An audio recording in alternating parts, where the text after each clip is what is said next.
For the first time in more than 50 years, it's a little quieter in the Don Mills area after the sudden closure of an iconic building. Afua Baah joins us live from outside the Ontario Science Centre. Afua, how is the community reacting to the museum abruptly closing? Brendan, residents in the area still visibly upset. Actually, earlier today, there was still a job fair happening, and actually there's a wedding that is supposed to be happening now at the Ontario Science Centre that is now shuttered. And locals that are now here saying that this centre, for locals, it's much more than just a tourist attraction. It was very sudden. I definitely did not expect it. So it's definitely sad that it's closing. So close to my heart. And now it's very, very sad to see this go. Fences up at the Ontario Science Centre with little notice for many to say a final goodbye. Instead, some taking time to share fond memories. I had field trips there all the time. I remember the thing where you put the paper airplanes in and they come out of the top. And that's probably my favorite memory there. I'm losing a part of me by losing Ontario Science Centre. The centre first opened in 1969 near Don Mills in Eglinton. It would have been 55 years old in September.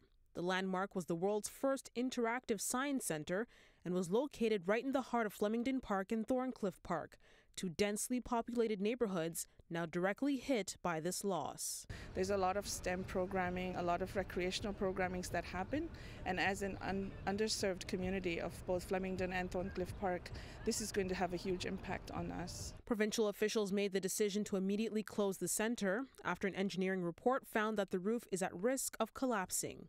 This makes no sense. The only thing I can think of is, as an example, we have Canada's Wonderland. If one ride is not functioning, you don't shut down the entire park. What you do is you basically isolate that area, fix it, work on it, test it, and then open it up in a week or two. If there was a report saying some roof panels require repairs, you repair them. Advocates have been fighting to keep the centre in its original location since Premier Doug Ford announced last year it would be moved to Ontario Place during the revitalization of the waterfront area. It's a move prompting concerns about accessibility. This location was so strategic, not everything has to go to downtown. I know that for many kids in the neighborhood, this is the only place they can afford to go to.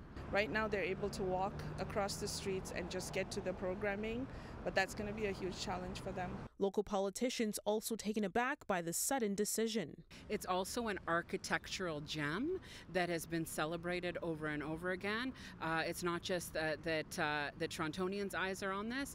The eyes of people from across the globe are on this really important and precious site. The mayor will also be exploring options to keep some programs running. We'll see what we can do to provide any kind of space for Science Centre, or at least the exhibit, to continue. But now that a community hub is no more, residents are wondering where they turn to next. It won't affect just this generation. It could affect generations to come. Now, Mayor Olivia Chow says she will be supporting a motion that will be coming to City Council next week when it will be looking at the provincial responsibilities that's related to the Ontario Science Centre. And again, locals are still visibly upset, concerned about this sudden move. And so there will be a rally that will be held tomorrow in a bid to save Ontario Centre. Brendan, I'll send it back inside to you.